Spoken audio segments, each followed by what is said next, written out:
Eh ben, bonjour à tous, moi je m'appelle Léo et je suis mécanicien et parfois second capitaine sur Tara. Et bonjour à tous, du coup moi je m'appelle Mathilde et là du coup j'étais sur le LEG 13 et je faisais pas mal de filtration et sinon je suis en thèse et je travaille sur les diatomées, donc vous en parlera peut-être plus, les petits micro-organismes qu'il y a dans l'océan. Super. Et donc, du coup, est-ce que vous pouvez nous dire où est-ce que vous êtes? Alors, les élèves pensaient que vous étiez grosso modo en Afrique. Alors ben, grosso modo ils avaient tout à fait raison, on est en Namibie, donc la Namibie c'est au sud de l'Afrique, c'est au nord de l'Afrique du Sud, donc c'est pas tout en bas mais presque tout en bas, à l'ouest, donc à gauche sur la carte. Et pour situer un peu, c'est un pays qui est très grand, avec beaucoup de paysages et comment dire, de types de climats différents. Et donc là, en fait, on est sur la côte, mais autour, grosso modo, c'est le désert, quoi. Voilà. Dès qu'on va un peu dans les terres, c'est le désert. Et puis après, plus on remonte vers le nord, et plus c'est humide. Voilà, on est dans l'hémisphère sud. Donc ici, la saison, c'est l'inverse en fait de l'hémisphère nord et de ce qui se passe en France. Donc on est actuellement en hiver. Donc début de l'hiver. voilà, c'est la saison qui est agréable parce qu'en fait il fait pas trop chaud et c'est sec. C'est qu'il y a aussi des saisons humides ici. Donc quand c'est la saison humide, il pleut vraiment beaucoup. Et là c'est parfait en fait. C'est la bonne température, il y a un peu d'air et c'est bien. Par contre au large il fait froid. Et voilà, il y a quand même l'influence de l'océan avec une eau qui est pas très chaude là, encore à 14 degrés, ouais. Voilà. D'accord, super. Bon, bah, génial. Comme ça, vous voyez bien où ils sont et vous imaginez un peu le contexte. Alors, on va débuter les questions. Donc, vous pouvez, je vous le rappelle juste, soit poser votre question à l'oral en levant la main ou soit à l'écrit dans la partie questions et moi, je relais votre question à votre place. Alors, j'ai une main levée dans la classe de Maxime Flamand, donc j'active votre son. À chaque fois, il faut accepter la petite demande. Et ensuite, je vous laisse vous présenter et poser votre question à Léo et à Mathilde. Alors, est-ce que vous nous entendez bien? Oui. Super, génial. Eh ben, on vous écoute. Bonjour, je m'appelle Dan et je pose une question. Combien de microbiomes vous avez attrapés? Oh waouh. C'est une question pour Mathilde. Combien de microbiomes, Mathilde? Combien de microbiomes? Du coup, le microbiome, c'est l'ensemble des organismes. Donc, ça va être un petit peu comme si vous regardiez la population d'une ville. Et je ne sais pas si vous voulez dire combien de micro-organismes on a attrapés. Ça, je ne pourrais pas te donner un chiffre exact, mais on va dire des millions. Sachant que dans les micro-organismes, tu as des trucs que tu vois et des trucs que tu ne peux pas voir. Donc, tu as les virus où ils sont énormément. Et tu as là sur l'écran, Marine vous a mis certains types de micro-organismes. Donc, vous avez la diatomée, c'est la deuxième en haut à gauche. Et ça, on en a vu énormément pendant ce slide. On a vu un ptéropode qui est en bas à gauche de la slide. Et ça, on en a vu deux, pardon. Et les petites crevettes krill, ça, on en a vu pas mal aussi. Ça dépendait des stations. Je dirais, on peut les compter en milliers, ceux-là. Les diatomées, centaines de milliers, je ne sais pas. Non, peut-être pas millions. Au total, peut-être.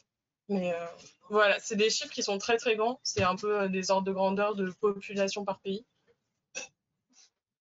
En fait, comme on étudie ce qui se passe dans l'eau, en fait, dès qu'on prélève 1 litre d'eau, dedans, il y a des millions et des millions et des millions d'espèces toutes petites qu'on ne voit pas à l'œil nu. Donc, en fait, on compte pas le nombre qu'on attrape, mais plutôt le nombre d'espèces différentes, peut-être. Ouais, et sinon, on fait des proportions un peu comme des parts de gâteau, de qui est là et qui est pas là. Enfin, plutôt qui est là. Donc, si on dit dans notre bouteille d'eau, en fait, on a la moitié, ça va être des diatomées, et l'autre moitié, ça va être je sais pas, ouais, des dinoflagellés, celui que vous avez en haut à gauche. On espère que ça répond à la question. Super, merci en tout beaucoup. cas, c'est pas des nombres qu'on peut compter sur les doigts, c'est plutôt des très très gros nombres pour des toutes petites espèces qu'on voit pas à l'œil nu. Super, merci beaucoup. Très bien. Bon, c'était bien expliqué. Je pense que tout le monde a tout bien compris. Alors, on va passer maintenant dans la classe des CM1 de l'école du Prieuré à Montdidier. Hop, voilà. Donc, on vous écoute. Vous nous entendez bien? Êtes-vous dans le bateau? Alors, on t'a pas très bien entendu. Est-ce que tu peux répéter ta question, s'il te plaît? Combien êtes-vous dans le bateau? Alors, bonjour. Nous, on est dans le bateau. Quand on est en mer, il y a 14 personnes. Donc là-dessus, il y a 6 marins. Il faut que j'arrive à 14 au total. Mais donc, il y a des marins, des scientifiques, et puis souvent, il y a un journaliste ou quelqu'un qui documente un peu ce qu'on fait, qui prend des images, des photos, qui fait, voilà, un médiaman. Et souvent, il y a aussi un artiste qui est invité à bord et qui partage avec nous la vie de tous les jours, l'expérience, et puis qui s'en sert pour nourrir ses créations.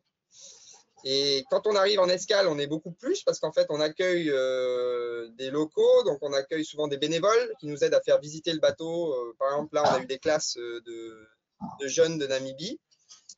Voilà, donc quand on est en escale, c'est souvent plus de monde. Et quand on est en mer, c'est 14. Très bien, merci beaucoup. Alors maintenant, on va aller dans la classe, on va aller au Liban, dans la classe de Norma Abou Ahmad. Hop, voilà, je vous envoie une demande d'activation du son. Alors, est-ce que ça fonctionne? Je vous ai envoyé une petite demande. Le micro reste gris. Donc, j'ai l'impression que ça ne fonctionne pas. Si jamais ça ne fonctionne pas, je vous invite à poser votre question à l'écrit dans la partie questions et je poserai votre question à Léo et Mathilde à votre place. Parce que voilà, le micro reste gris, donc je pense qu'il y a un petit souci de micro. C'est pas grave, je vous laisse poser votre question à l'écrit. Ça a l'air de fonctionner. Alors, on n'entend pas très très bien. Bonjour, je m'appelle Azir. J'ai une question à vous poser. Alors, vas-y, pose ta question et si jamais on ne comprend pas très bien, je te laisserai la poser à l'écrit. Je suis un élève de Chana. D'accord, alors vas-y, on t'écoute. Depuis quand avez-vous créé ce projet? Vous avez intéressé tous les enfants du monde entier. Alors, je ne sais pas si Léo et Mathilde, vous avez bien compris. Moi, j'ai compris que le début de ta question qui était depuis quand vous avez créé ce projet et vous avez intéressé tous les enfants du monde entier. Ok, donc depuis quand Tara a été créée, en fait? C'est ça ta question? Ouais. D'accord, ça marche. Alors, en fait, Tara, c'est le nom du bateau et du coup de la fondation qui s'occupe d'entretenir, de faire les missions et tout là. Ça existe depuis 2006, si je ne dis pas de bêtises. Et ça a commencé en fait, l'événement un peu fondateur, c'est la dérive arctique. C'est donc le bateau, il est allé se faire coincer dans les glaces pendant 1 an et demi pour étudier ce qui se passe avec les glaces au pôle Nord.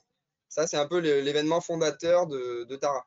Après, le bateau, il a 33 ans maintenant, je crois. 1989.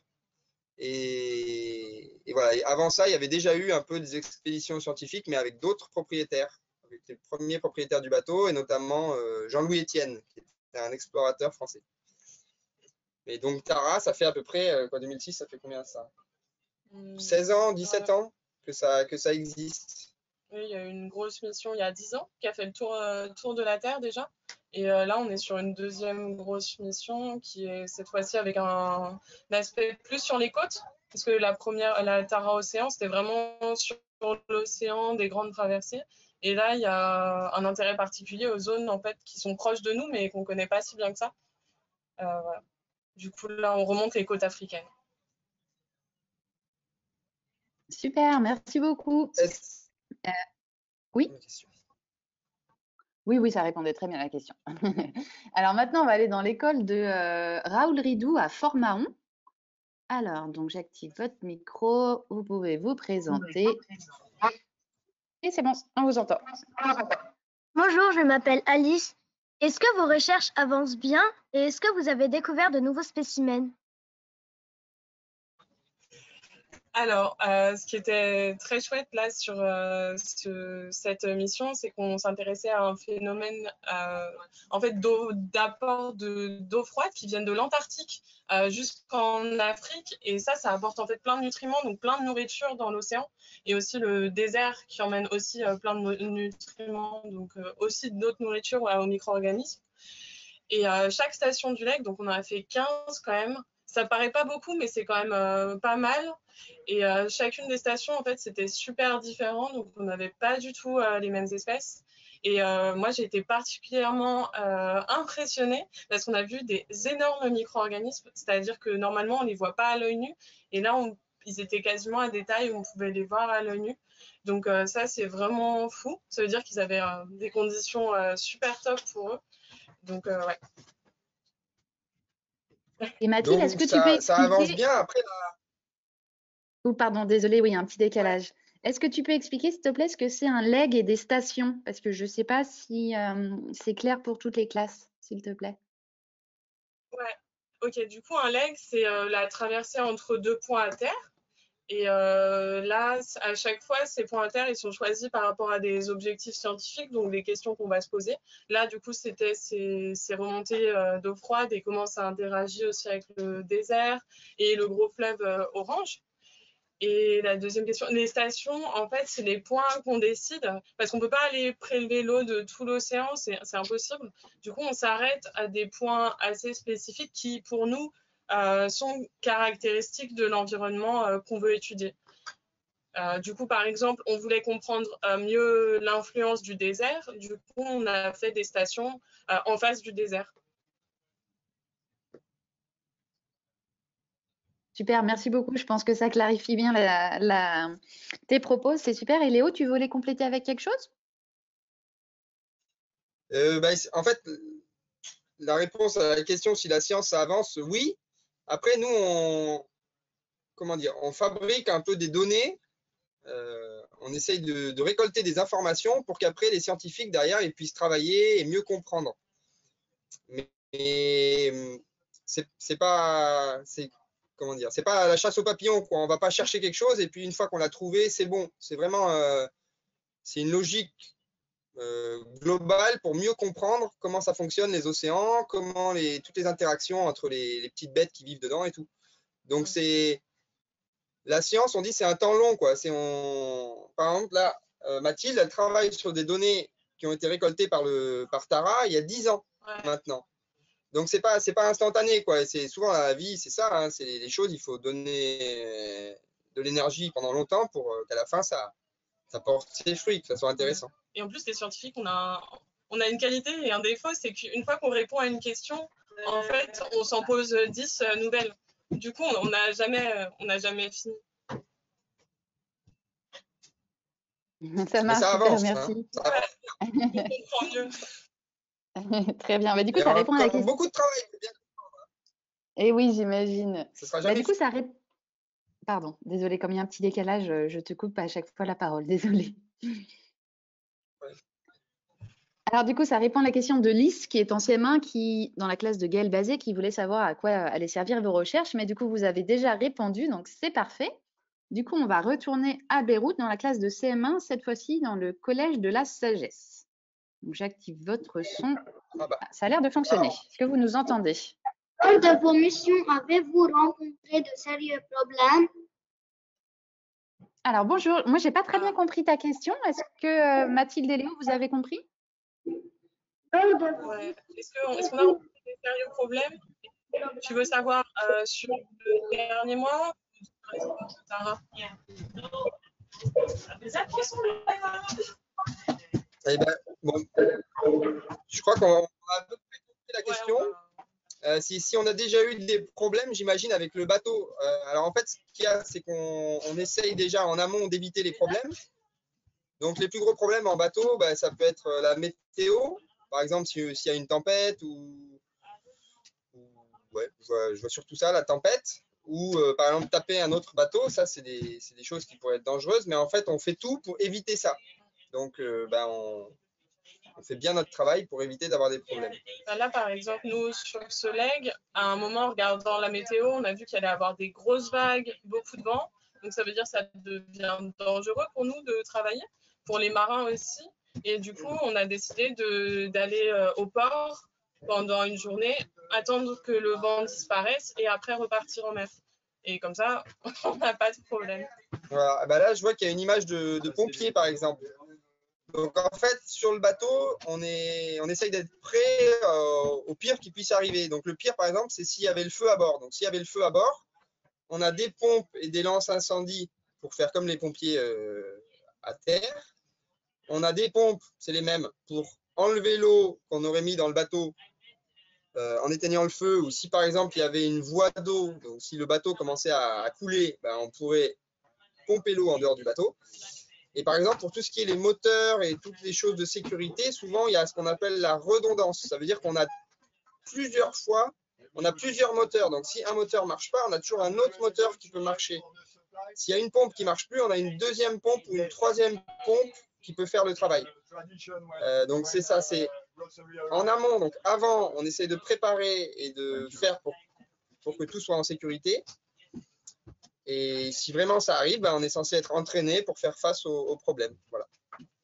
Par exemple, si on sait qu'il va y avoir beaucoup de vent dans la nuit, et ben, avant que le vent arrive, on réduit les voiles. Comme ça, on est sûr qu'on ne se retrouve pas dans la nuit avec une mauvaise météo et des situations dangereuses. Super, merci beaucoup. Alors maintenant, on va rester au Liban, on va aller dans la classe de CM1, CM2 dès 5 heures. Alors, est-ce que vous vous entendez? Oui. Bonjour, je m'appelle Sophie. Je suis une élève de CM2 à 5 heures à Najem. Quelles sont les nationalités de l'équipe de Tara? Alors, on n'a pas bien entendu la fin de la question. Nationalité de l'équipe de Les Nationalité de l'équipe de nationalités, Tara. c'est ça. Ok. Du coup, là, sur le dernier leg, on avait français à bord. La chef scientifique est canadienne, mais travaille en Afrique du Sud. On avait une chercheuse d'Afrique du Sud, une chercheuse de Namibie. Donc là, ce qui est chouette aussi sur cette mission, c'est que Tara essaie de mettre à bord des chercheurs des pays par lesquels elle passe.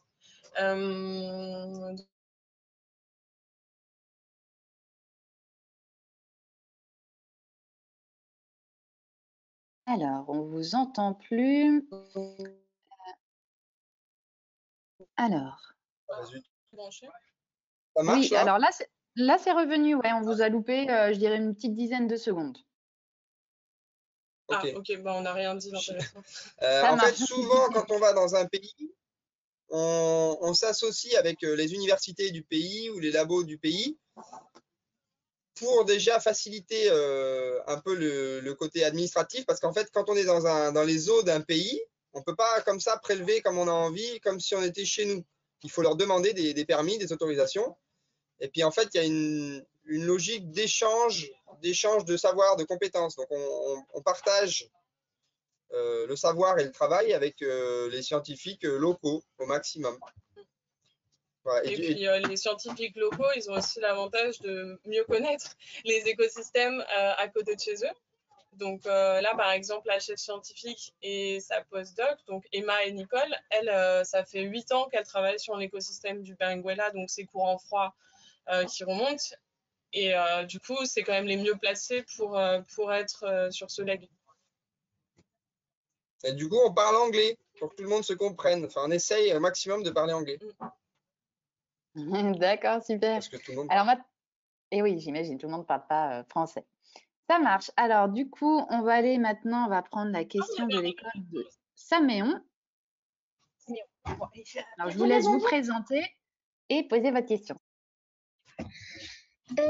Bonjour, je m'appelle Pierre. Est-ce que vous avez déjà vu une épave au fond de l'eau?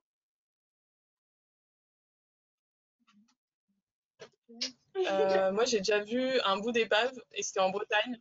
Donc, c'est moins exotique, mais ouais. Alors, souvent, les épaves, en fait, elles sont référencées sur les cartes marines. Et puis, maintenant, on a des cartes sur ordinateur, sur des écrans. Et en fait, ce qu'on essaye de faire, c'est plutôt d'éviter les épaves quand on est sur le bateau. Parce que ça peut être dangereux, en fait. Si le bateau, il racle ou il tape sur quelque chose qui dépasse pas, ou qui dépasse, Donc, on cherche plutôt à les éviter, les épaves. Mais des fois, ça peut arriver voilà, que quand on est au mouillage, donc quand on est à l'ancre avec le bateau, on a jeté l'ancre, ça peut arriver que pas très loin, il y a des choses à voir sous l'eau. Ouais. Et souvent, les épaves, c'est un endroit où il y a beaucoup de poissons, il y a beaucoup de crabes, c'est des endroits où il y a de la vie en fait. Super, merci beaucoup. Désolée, j'avais pas de photo d'épave, alors j'ai pas pu vous mettre une belle photo qui correspondait, malheureusement. Alors, j'ai l'impression qu'on a pris. Alors non, il reste une question de la classe de Cécile Massé. Ensuite, on fera un petit quiz. Donc, alors, je coupe le micro de l'école de Saméon et on s'en va dans la classe de Cécile Massé. Donc, une fois que ce sera activé, hop, voilà. Je vous laisse vous présenter et poser votre question. Bonjour, je m'appelle Sarah de la classe Arthur Rimbaud. On a une coupe de commande et tout demain. J'aurais vous dire une question, mais j'espère qu'elle n'a pas été dite. Est-ce que vous avez eu des problèmes mécaniques sur le bateau? Et ben c'est un peu ce que je disais tout à l'heure. En fait, oui, des fois, il y a des problèmes mécaniques. Par exemple, là, il y a eu. En fait, on a des groupes électrogènes sur le bateau, donc c'est pour faire l'électricité. Comme le bateau, il est sur l'eau, il est isolé. C'est pas comme à la maison, il n'y a pas du courant qui arrive avec un fil électrique, quoi. Du coup, on produit notre électricité à bord avec des petits moteurs, comme des moteurs un peu de voiture, qui nous aident à avoir l'électricité. Donc ça, on en a 3. Donc c'est-à-dire s'il y en a un qui ne marche plus, on en a un deuxième. Si le deuxième ne marche plus, on en a encore un troisième. Et bien là, récemment, il y en a un qui ne marchait plus parce qu'il y avait un problème avec le refroidissement. Voilà. Donc voilà, des fois, on a des problèmes techniques, mais comme on connaît bien le bateau, qu'il est bien entretenu, donc là, vous avez une photo intéressante parce qu'on peut voir qu'un bateau, c'est un espace très confiné. Il y a beaucoup de choses sur un petit espace. Donc souvent, pour accéder au système mécanique, il faut aller sous les planchers. Donc là, on voit C'est Laurent, je crois. Laurent ou Loïc, je pense, un autre mécanicien. Et ben, on est obligé de se faufiler en fait en dessous pour aller voilà, arranger les problèmes qu'il peut y avoir. Super, merci beaucoup. Alors, tout le monde a posé déjà une question, donc je vous propose qu'on fasse un petit quiz et ensuite on reprendra les échanges.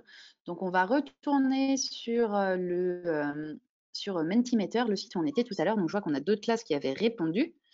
Hop, c'est super. Et donc là, vous avez une photo qui apparaît à l'écran. Alors, on n'a pas parlé de science encore, mais du coup, on aura Léo et Mathilde qui pourront répondre à la question. Donc, vous voyez que vous avez une photo sur l'écran. On voit 3 scientifiques qui ont des gants rouges et qui ont une espèce de grosse bonbonne dans les mains.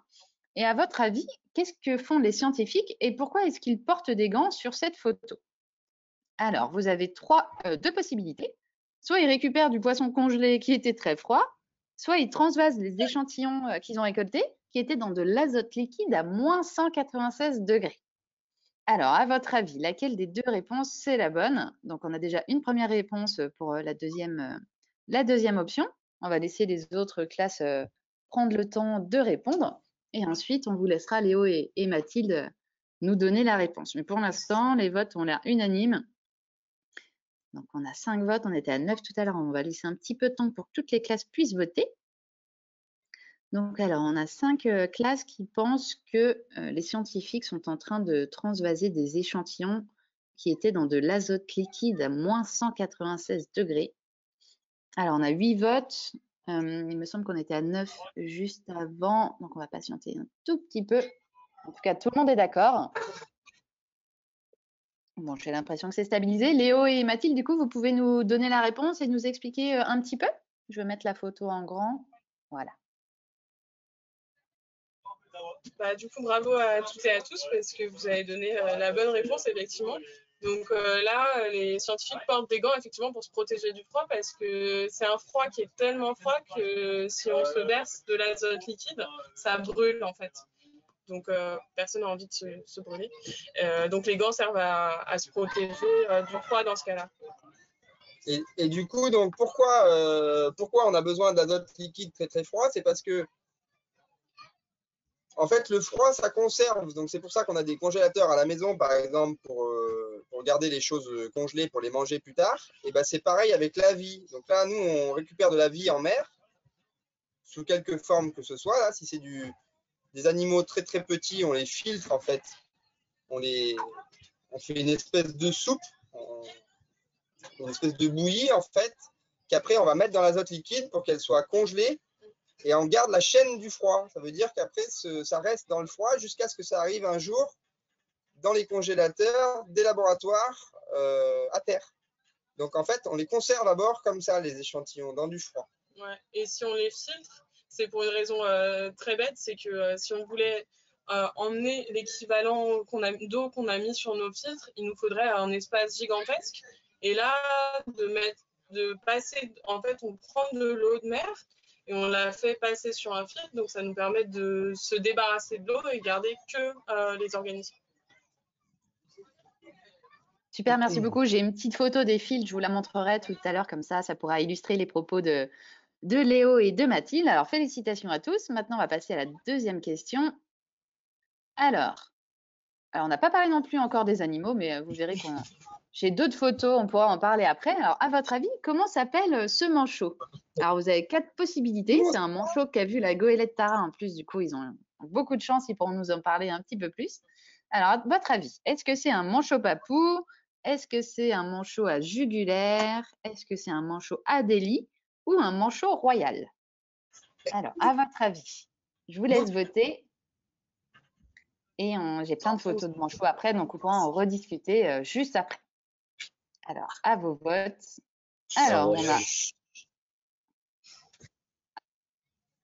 3 votes pour l'instant pour le manchot royal, 1 vote pour le manchot à jugulaire. Alors, on a 4 votes. Il nous manque 4 classes, donc on va attendre un petit peu. Alors, on commence à avoir une petite majorité de votes pour le manchot royal. Ça marche. Et Doug, tu viens nous faire la réponse pour le manchot royal ou quoi? Tu viens nous faire la réponse pour le manchot royal? Moi, je sais pas quoi dire. Non, mais tu les as vus, toi? Alors, on a 5. Ça y est, tout le monde a voté. On a 6 votes pour le manchot royal et 2 votes pour le manchot à jugulaire. Alors, du coup, quelle est la réponse et est-ce qu'on a des petits moyens pour les reconnaître et pour savoir qui est qui? Du coup, on a appelé Doug qui était en Antarctique et du coup, qui super. les a vus pour répondre mieux à la question. Ouais, alors j'ai eu la chance de les voir. Alors les manchots royaux, donc voilà, vous avez tous presque bien répondu. Ils ont cette particularité parce qu'ils ont des taches jaunes au niveau des oreilles et aussi sur le bec. Mais surtout, c'est un des plus gros manchots. Il est assez gros, il fait presque 80 cm, 1 mètre de hauteur. Donc en fait, il est facile à reconnaître parce c'est presque un des plus grands manchots qui existent. Et surtout, la particularité, c'est qu'ils se reproduisent sur des colonies où ils sont parfois plusieurs centaines de milliers. Donc il y a des endroits, il y a des îles dans l'océan austral où par exemple ils peuvent être jusqu'à 300 000 ou 400 000 individus sur une plage. Donc c'est énorme. Est-ce qu'il vole le manchot? Et alors le manchot ne vole pas, par contre c'est un très très bon nageur. Il est très fort, il peut nager des centaines de kilomètres. Et donc il a, comme tous les nageurs, ils ont des gros muscles et ils sont très efficaces à la nage. Pour fuir les prédateurs, mais aussi pour pêcher les poissons qu'ils vont manger. Et les manchots, ils ont un truc assez marrant, c'est qu'ils ont des plumes modifiées, donc ça leur fait un peu combinaison de plongée, où ils ont une partie duvet et à l'extérieur imperméable, donc ça leur permet de supporter des températures très froides. Super, merci beaucoup. Vous allez être des pros des manchots maintenant, vous allez connaître plein de choses. Donc effectivement, c'est un manchot royal, donc bravo à tous. Et pour les 2 votes manchot à jugulaire, je vous montrerai une petite photo après, comme ça on pourra bien les comparer. Vous pourrez voir, vous pourrez bien savoir comment les reconnaître. Alors, j'ai une dernière question. C'était quand même pas une question facile, Marie. Et non, c'était pas une question facile. Mais j'ai plein de photos, je pourrais vous les montrer après, comme ça on pourra bien les reconnaître. Alors, donc à votre avis, quel est le port d'attache de la goélette Tara? Alors, le port d'attache, ça veut dire, c'est un peu la maison de Tara, c'est le port, c'est un peu le parking dans lequel on va mettre Tara quand elle n'est pas en mission. Alors, c'est en France et vous avez 3 possibilités. Soit c'est au Havre, en Normandie, soit c'est à Marseille, au niveau de la Méditerranée, dans le sud-est de la France, ou alors c'est à Lorient, en Bretagne. Alors, on a 3 votes pour l'instant. On en a un pour le Havre et 2 pour Lorient. Alors, donc on va laisser les classes voter, et puis après, je laisserai Léo et Mathilde vous répondre, comme ça, vous saurez tout. Et en plus, comme Tara rentre à son port d'attache en octobre, si jamais vous voulez aller la voir, vous saurez où aller. Alors, il nous manque un vote. Donc, pour l'instant, on a 5 votes pour Lorient et 2 votes pour le Havre. Alors, on va attendre la dernière classe. Il me semble qu'on avait 8 votes. Donc, et voilà, ça y est. Donc, la majorité pense que Tara a son port d'attache à Lorient et 2 au Havre. Alors, du coup, Léo et Mathilde, est-ce que vous pouvez nous donner la réponse? Eh ben oui, c'est Lorient, hein, le port d'attache de Tara, c'est Lorient. Donc c'est là que, entre les missions, on a nos habitudes et c'est là qu'on va faire les chantiers en fait. Parce que le bateau, il faut imaginer que c'est beaucoup d'entretien. Donc quand on revient, par exemple, eh ben, on le sort de l'eau, on nettoie la carène. Donc la carène, c'est la coque. Il y a des choses qu'on démonte pour les nettoyer, pour les remonter. On nettoie les cuves où il y a le carburant, par exemple, les réservoirs. Il y a plein de choses à faire, en fait. Et voilà. Historiquement, on le fait à Lorient. Mais ça n'empêche pas que quand on a la chance d'aller au Havre ou à Marseille, on y va avec plaisir aussi. Voilà. Et si vous voulez nous voir à partir de mi-octobre, c'est à Lorient. Voilà, c'est ça, le retour prévu 15-16 octobre. Super, et bravo à tous. Alors maintenant, on va retourner dans la partie questions. Et donc, juste avant, je vais vous montrer les manchots. Normalement, j'ai plein de photos. Voilà. Alors là, c'est les manchots papous, les premiers donc, qui étaient proposés. Donc, on les reconnaît parce qu'ils ont une tache blanche au-dessus de l'œil et ils ont le bec orange. Là, pour ceux qui avaient voté pour le manchot à jugulaire, vous voyez qu'il est bien reconnaissable parce qu'il a un trait noir au niveau de la jugulaire, donc au niveau de la gorge. Donc, c'est le manchot à jugulaire. Vous voyez, à droite, il y en a un avec son petit. Marine, là, nous, on n'a pas d'image. Ah, on n'a pas d'image de manchot, on a l'image de Loïc.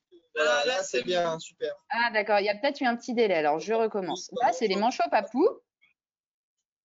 Là, vous voyez, c'est les manchots papous. Est-ce que ça fonctionne bien de votre côté, comme il y a un petit décalage? Ouais. Donc, le manchot papou. Là, c'est le manchot à jugulaire, donc avec le trait noir au niveau de la jugulaire. Donc ça, c'est un autre type de manchot qui a été vu en Antarctique, donc que Doug, que vous avez vu tout à l'heure, a eu la chance de voir. Ça, c'est le manchot Adélie. Donc à gauche, vous avez un adulte et à droite, vous avez un petit bébé. Et le manchot royal que vous voyez ici, donc vous voyez derrière, il y a une colonie, donc avec plein de manchots royaux. Et j'ai une autre photo à vous montrer si vous souhaitez. Donc c'est des manchots, il me semble, à jugulaire. Vous voyez, donc là, vous voyez, ça fait plein de points blancs et noirs. Et en fait, c'est plein de manchots. Donc c'est une manchotière, c'est là où ils vont pour se reproduire. Donc voilà, maintenant, vous allez être calés sur les manchots. Donc on va continuer les questions. Alors, donc on va aller dans la classe de CM1 à l'école du prieuré de Montdidier pour une deuxième question. Alors, on vous écoute. Bonjour, je m'appelle Angèle. J'ai 10 ans et je voudrais savoir combien de temps partez-vous en bateau? Alors, j'ai que la deuxième partie de la question, c'est combien de temps on embarque, je crois que c'est ça. Et ben du coup, en fait, les marins, nous, généralement, on fait des embarquements de 3 mois. Donc, en fait, on est toujours 2 sur le même poste. Donc, par exemple, il y a 2 capitaines, il y a 2 mécaniciens, il y a 2 boscos. Le bosco, c'est celui qui s'occupe de l'équipement du pont. Et en fait, on se passe le relais, quoi. On arrive, on fait 2-3 jours ensemble où on explique à l'autre ce qui se passe en ce moment à bord et puis les petites spécificités qu'il y a. Et après, l'autre, il part en congé, quoi. Donc, les marins, on fait 3 mois. Et les scientifiques, c'est un peu différent. C'est plus un mois parce que les scientifiques, nous, on n'a pas forcément un agenda qui est fait autour de Tara. On a des sujets de recherche qui nous prennent pas mal de temps, qui demandent aussi du travail en laboratoire. Du coup, on ne va pas dégager des rotations de 3 mois comme ça. Donc, c'est plutôt du 1 mois, quitte à revenir plusieurs fois au cours de l'expédition. C'est nous qui s'en occupent. Ouais, et en fait, du coup, Comme le bateau, en fait, il est souvent très loin par rapport à la France, par rapport au laboratoire, ben, on se rend sur le bateau en avion, parce que c'est le moyen le plus simple et le plus rapide. Mais le problème, c'est que ben, l'avion, hein, comme vous le savez sûrement, ça pollue. Donc, on essaye au maximum d'allonger les temps d'embarquement pour qu'il y ait moins de kilomètres parcourus en avion au global sur l'année. Voilà. Après, si on est en Europe, ben, on peut faire des embarquements plus courts parce que c'est moins gourmand en énergie et en avion. En train, on essaye. Ça marche, merci beaucoup. Alors maintenant, on va aller dans la classe de Maxime Flamand. Donc, je vous laisse vous présenter et poser votre question. Bonjour, je m'appelle Anas. C'est quoi le dernier animal que vous avez vu?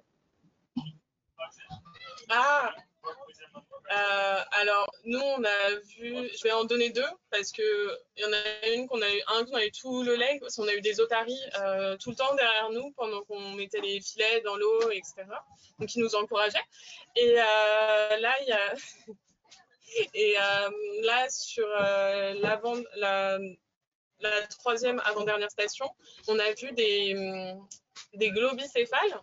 Donc c'est une espèce de mammifère marin. Et c'est un peu comme des dauphins, mais avec une tête un peu plus arrondie. Et on en a vu une quarantaine d'un coup. Donc c'était vraiment fou. Et ils étaient à côté du bateau, ils sautaient, tout ça.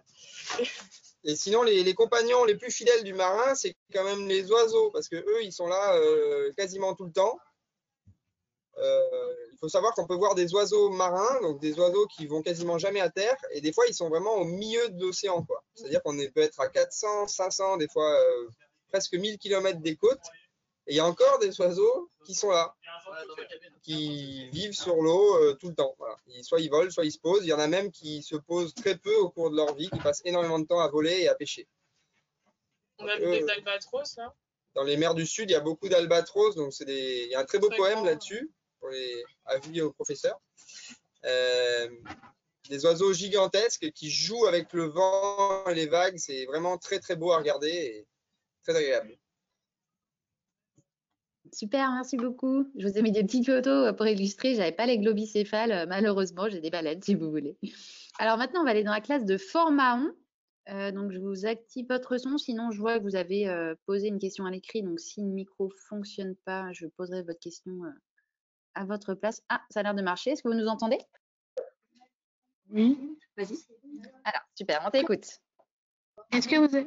Salut, je m'appelle Baptiste. Est-ce que vous avez un animal de compagnie? Moi, non, pas chez moi. J'ai un animal de compagnie dans ma belle famille, mais c'est pas le mien. C'est un gros chien. Non, alors, non, la réponse, non. Hein, sur le bateau, en fait, on n'a pas d'animaux de compagnie. Alors, quand ils ont fait la dérive arctique, donc quand le bateau s'est fait coincer dans les glaces pendant 1 an et demi, là, ils avaient des chiens à bord, des chiens, Ah ouais? des huskies, ouais, qui sont adaptés au froid. Mais nous, c'est pas possible parce que déjà, il faudrait gérer les déchets du chien, il faudrait lui donner à manger. Il y a aussi le problème, c'est que comme on va dans des pays, il y a des normes sanitaires, donc il faudrait que le chien, ça serait plutôt une source de problème, même si ce serait peut-être marrant pour nous. Et puis vous imaginez, c'est quand même un espace réduit, alors nous, on y trouve de l'intérêt parce que humainement, c'est intéressant. Mais le chien coincé, enfin j'imagine un chien par exemple ou un chat coincé sur un bateau comme ça, c'est un peu petit. Le mal de mer, le chien il comprendrait pas et il aurait pas, il pourrait pas se dire ok j'ai le mal de mer mais c'est pour la science, ce serait pas chouette. Ça marche, merci. Alors maintenant, j'ai une question à l'écrit de l'école de Samion, mais je vois que vous avez la main levée, donc on va tenter d'activer le son. Hop. Est-ce que ça fonctionne? Sinon, je pose votre question à l'oral, à votre place. Et ensuite, on ira au Liban. Alors, du coup, j'ai l'impression que Ah si, ça y est, ça fonctionne. On vous écoute. Bonjour, je m'appelle Jeanne. Je voudrais vous poser une question. Combien y a-t-il de manchots par colonie? Ça, il a dit un peu tout à l'heure, Doug. Ouais. que du coup, le Manchot royal, ils sont énormément et ils ont des colonies jusqu'à 300 000 ou 400 000. Du coup, c'est comme des villes en fait. Si on imagine des villes de taille moyenne en France, c'est ça quoi. Donc, c'est vraiment énorme. Pas une ville de 400 000 habitants. On n'a pas de chiffres précis. Je pense que c'est très dur de compter précisément, mais il y a peu d'endroits où ils peuvent vivre et là où ils peuvent vivre, ils sont beaucoup. Si on peut résumer. Et souvent, c'est des espèces aussi où il y a beaucoup de. La nature est assez dure parce qu'il en est peut-être beaucoup, mais il y en a aussi beaucoup qui meurent et qui en mourant servent aussi de nourriture à d'autres espèces. Je sais pas, je pense peut-être aux lions de mer, choses comme ça. Voilà. Il y en a beaucoup. Après, il y en a certainement moins que le nombre d'humains sur la planète. Et peut-être moins que des fourmis dans une fourmilière, mais il y en a beaucoup quand même. Ça marche. Alors, du coup, donc on va aller maintenant au Liban. On va retourner au collège de la sagesse dans la classe de CM1. Donc, j'active votre micro. Voilà. Est-ce que vous nous entendez? Oui, bonjour. Je m'appelle Rafa. J'ai visité votre compte sur Instagram. Les posts que vous avez publiés sont très intéressants. À quel point pensez-vous que les réseaux sociaux aident votre projet? Ok. Tu veux que je dise un truc? Moi, je pense que les réseaux sociaux, ça a l'avantage de nous permettre de parler de l'océan et du projet à travers le monde et de toucher tout le monde, tous les publics. Et une extension de ça, c'est de pouvoir faire des zooms aussi comme ça avec vous. Et du coup, ça permet vraiment de diffuser, de faire de la sensibilisation et de permettre aux gens de connaître un peu plus l'océan et peut-être de s'y intéresser, de nous donner envie d'aller approfondir le sujet. Ouais, l'idée en fait de Tara, c'est que mieux on connaît les choses, mieux on les comprend et mieux on a envie de les protéger. Donc l'océan, il y a plein de gens qui ont même jamais eu la chance d'aller à l'océan, qui savent pas bien les enjeux qu'il y a autour, c'est-à-dire qu'est-ce que l'océan ça apporte à nous humains et qui connaissent pas bien tout ce qu'il y a dedans. On connaît souvent les gros animaux, les dauphins, les baleines, c'est joli, ça attire la sympathie.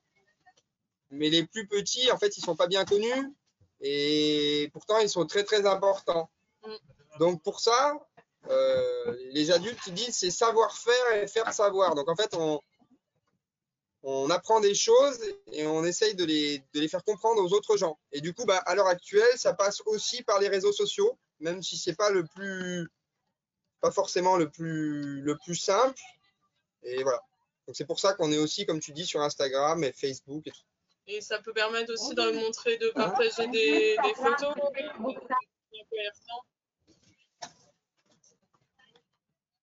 C'est ça. Et merci beaucoup. Du coup, en tout cas, c'est super. Vas-y. J'en profite pour dire que nous, en fait, sur le bateau, c'est nous qui avons les interviews, c'est nous qui sommes en photo et tout. Mais il y a toute une équipe à Paris et puis tous les gens dans les laboratoires. En fait, il y a plein de gens qui travaillent autour de Tara. Il n'y a pas que les gens qui sont sur le bateau et les marins. Et donc, voilà, il y a un gros travail justement pour alimenter ces réseaux, pour la recherche aussi, pour tout ce qui est administratif. Enfin, voilà. Il y a beaucoup de gens qui travaillent autour de ce qu'on fait nous sur le bateau et c'est aussi très important. Ouais. Et on les remercie. Ouais, parce que pour vous donner des chiffres, là, on a pris plus de 2000 échantillons en un mois et on a fait.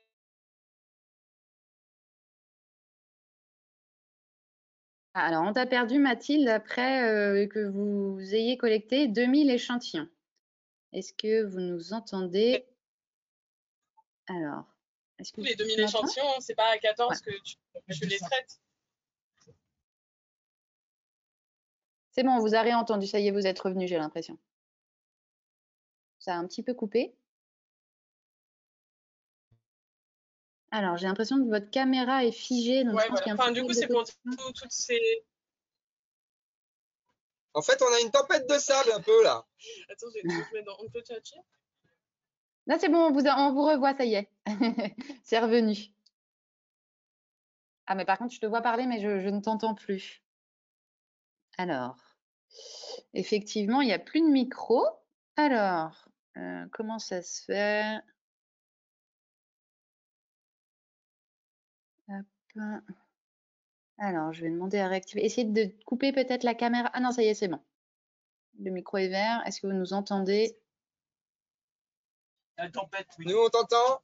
Ah, super, ça y est, c'est bon. C'est revenu, ça y est. Là, en fait, on est en pleine tempête de sable qui se lève. Semi-tempête. Enfin, c'est pas une tempête, mais ça perturbe probablement. On est prêt Ça pour marche, une autre ok. question. Allez, on enchaîne. Du coup, on va aller dans la classe de Cécile Massé. Je vois qu'il y a une petite main levée. Donc, je vous laisse poser votre question. Ah, alors, c'était sur le. Dites là. Non, c'était qui avait la question sur. Noé, vas-y, Noé. Noé, pose ta question. Présente-toi. Bonjour, je m'appelle. Je m'appelle Noé, dans la classe Arthur Rimbaud. Il faudrait juste que tu parles un tout petit peu plus fort parce qu'on ne t'entend pas très bien. Parle fort. Est-ce que vous vous êtes déjà fait attaquer par des animaux marins? Ça revient souvent. Hein. Ouais. Ça, je te laisse répondre. Ou... Alors, nous, qu'est-ce qu'on s'est fait attaquer? Pas, pas vraiment. Les trucs les plus piquants qu'on a eu, c'est des méduses. Mais nous, on s'est pas. Enfin, sur ce leg-là, on s'est pas fait attaquer par des animaux. Comme on a dit, on a vu des animaux qui étaient super gentils et super joueurs, donc des otaries et des globicéphales. Donc, eux, ils nous voulaient plutôt du bien, ils jouaient avec nous et ils restaient autour du bateau. Donc, on s'est pas fait attaquer. Oui. Moi, je voudrais ajouter, en fait, souvent, on a une mauvaise image des animaux marins. Il faut quand même bien comprendre que l'homme est bien plus dangereux pour les animaux que les animaux pour l'homme, quoi. À l'heure actuelle, les animaux, si on les embête pas, ils sont pas dangereux, quoi. Donc, il y a une époque où on connaissait vraiment mal l'océan, où on pensait qu'il y avait des monstres géants, des calamars, des kraken, là, des trucs monstrueux et dangereux. Mais bon, en fait, la vérité, c'est que on met en danger beaucoup de ces gros animaux, quoi. Ouais, alors que eux, ils veulent jouer avec nous, ils sont curieux, ils veulent comprendre. Et du coup, si nous, on est curieux aussi, je pense qu'on va s'aider mutuellement, quoi. Voilà, donc on est... Le danger ne vient pas des animaux marins. Ça marche. Alors, on va prendre une dernière question. Donc, j'ai une question de la classe de Gaël Bazé qui m'ont posée à l'écrit, donc je vous la retranscris. Donc, c'est combien de temps allez-vous faire vos prélèvements? Donc, j'imagine combien de temps encore est-ce que vous allez être à bord et faire des manipulations scientifiques? Je te laisse. Combien de temps est-ce que tu peux répéter la question pour que j'ai Oui. tout le contexte, s'il te plaît? C'est combien de temps allez-vous faire vos prélèvements? Donc, peut-être tu peux dire la durée de la mission encore, et puis toi, combien de temps, par exemple, tu restes à bord pour finir le leg? Donc moi, je repars dans 3-4 jours et le leg durait 1 mois. Et là, il continue du coup jusqu'à mi-octobre, donc 6 mois à peu près, un peu moins. Et en fait, les prélèvements à bord, ils prennent pas tant de temps que ça. À chaque fois, c'est sur une journée par station. On reste généralement une journée par station. Et mettre un filet à l'eau, on va dire que ça peut prendre une demi-heure. Mais après, derrière, il faut prendre l'eau qu'on a du filet et la séparer en plusieurs échantillons. Et ça c'est plein de petites choses qu'on fait qui, mises bout à bout, prennent du temps. Et après, derrière tous ces échantillons, il faut aussi, on va faire plusieurs protocoles pour récupérer l'ADN, etc. Et du coup, tout ça, c'est plein de temps qui se passe aussi à terre. Ça, à terre, chaque échantillon, ça va être des mois aussi de travail derrière. Et sinon, pour l'agenda de la goélette, là, donc on continue le travail scientifique jusqu'à mi-octobre. Après, il y a un chantier de 4 mois à Lorient, même 5 mois. Et du coup, en mars ou en avril, on repart sur la prochaine mission. La prochaine mission, elle est déjà calée. Il y a déjà des gens qui réfléchissent, qui préparent. Et la prochaine mission, elle sera plutôt sur les côtes européennes. Et notamment, on va étudier un peu ce qui se passe plus près des côtes et puis au niveau des sédiments. Voilà. Donc c'est en préparation, mais voilà. Il n'y a pas trop de temps Super. mort, quoi. Soit le bateau il est en chantier, soit c'est en mer pour une autre mission bientôt. Très bien. Eh ben, merci beaucoup.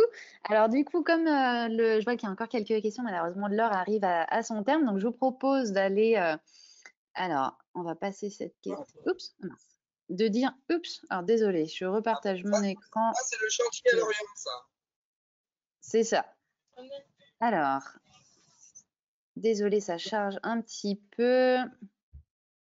Alors, donc en fait, je voudrais que on va retourner sur Mentimeter, si mon ordinateur veut bien partager son écran. Voilà, super. Alors, hop. Donc, vous voyez sur Mentimeter, cette fois-ci, c'est à vous d'écrire. Et donc, c'est le moment de dire un petit mot à Léo et à Mathilde et de leur dire ce que vous avez le plus aimé dans cet échange avec eux aujourd'hui. Donc, vous pouvez écrire un petit mot et ça va s'afficher à l'écran.